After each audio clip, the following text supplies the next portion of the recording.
Dorothy Day was the most interesting and significant preacher in 20th century American Catholicism, and let me tell you why. Dorothy Day was an American female journalist who supported social activism and anarchy. Her story is inspiring to many because she preached about how her Catholic faith saved her and led her to a life of salvation.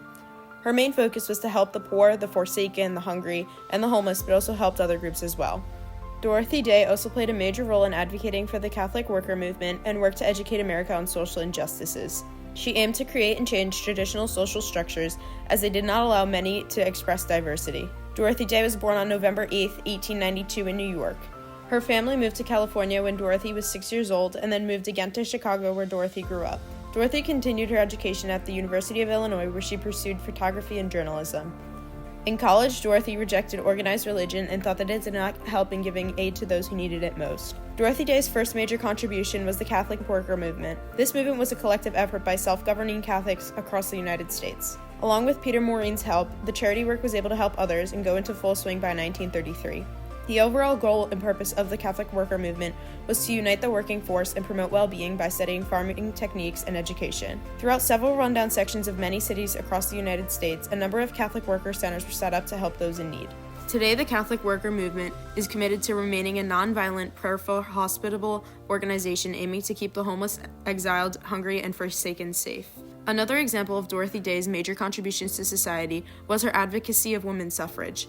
Back when she was still a journalist for different newspapers with progressive views, she took strong stances on women's suffrage and the women's right to vote. In 1917, she was arrested for a suffrage protest at the White House, but this only furthered her fire to push towards change and a better future. Dorothy's efforts towards women's suffrage then trickled into her stance on America's involvement in World War I.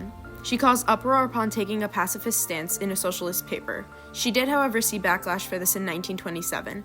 People thought that her pacifist ideas interfered with a socialist paper and that it wasn't until after leaving her boyfriend, Forster Batterham, and turning to Catholicism that she started to live a truly peaceful life. I most admire Dorothy's humility because I find that in today's world, it's very easy to get caught up in fame and popularity, the same kind of fame that Dorothy Day could have taken and ran with. While Dorothy could have basked in the attention that the public was giving her for all of her positive contributions to the Catholic Church, she remained humble. She hated being in the spotlight and redirected all the attention being put on her to the church where people should actually be spending their time and effort appreciating. Dorothy Day teaches us that salvation is always attainable and open for us. It's never too late to return to Christ, and we know this because of her impact on society and the way in which she helped her community after being apart from God in her youth. In the beginning, Dorothy was seen as somebody who would traditionally have not been accepted by the church because of her actions in her past. However, Dorothy also teaches us that Christ is always willing to accept us with open arms and that he always appreciates us no matter what we have done or how badly we have messed up. Dorothy Day really teaches the Catholic community of the forgiving and patient love that God has to offer us, especially when we are going through tough times like Dorothy was.